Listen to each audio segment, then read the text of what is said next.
आजिर पंचांग आज 2026 अगस्त मास 19 तारीख उड़िया भाद्रव मास 3 दिन बुधवार शुक्ल पक्ष सप्तमी तिथि जहाँ रात्रि 8 घटिका 28 मिनिट पर्यंत रहुची तापरे अष्टमी तिथि आरंभ होउची।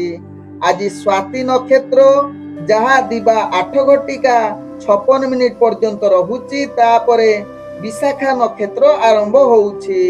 आज तुला राशि रे चंद्र जहाँकि रात्रि 4 घटिका 5 मिनिट पर्यंत रहुची तापरे चंद्र बिछा राशि रे अवस्थापन करिवे।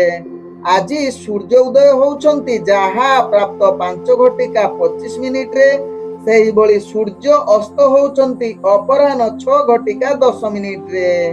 आज जुग्नि रहिछि वायु कोण रे रात्रि 8 घटिका 28 परे जुग्नि ऐशान कोण रे रहिबो। आज कौनसी राशि रे घात चंद्र नाही। आज घात बार रही कर्कट राशि व्यक्तिंकर। आज मृत व्यक्तिर एक पाद पुष्कर दूष जहाँ दिबा 8 घटिका 56 मिनिट पर्यंत तापरे 2 पाद पुष्कर दूष जहाँ रात्रि 8 घटिका 28 मिनिट पर्यंत तापरे एक पाद पुष्कर दूष लागिबो। फल रहुची पशु हानि तत्सहित वंश हानि। आज निषिद्ध खाद्य रही ताल सहित नड़िया भोजन निषेध रही। आज होउछि गोस्वामी तुलसीदासंकर जयंती। तेबे आजिर दिन रे शुभ कार्य गुड़िक करिपारिबे नामकरण निष्क्रामण अन्नप्रसन पुरातन गृह प्रवेश देवता गठन नौका गठन क्रिय वाणिज्य पुण्य आरंभ नाट्य आरंभ कला संगीत विद्या आरंभ औषधिकरण व सेवन आरोग्य स्नान हल प्रभाव वीर्य रोपण वृक्ष रोपण धान स्थापन नववस्त्र परिधान साध्य भक्षण देश गृहित नवान्न प्रभृति करिपारिबे।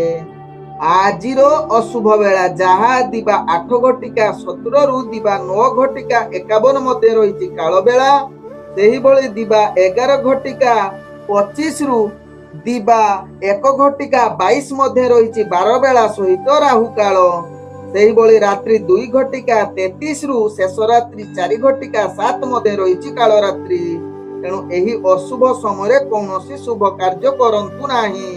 आजिर शुभ बेला जहाँ प्राप्त रु दिबा 7 घटिका मध्य रही शुभ बेला। सेही भली दिबा 1 घटिका 23 रु दिबा 2 घटिका 59 मध्य रही शुभ बेला। सेही भली संध्या 6 घटिका 16 रु दिबा 9 घटिका 20 मध्य रही शुभ बेला।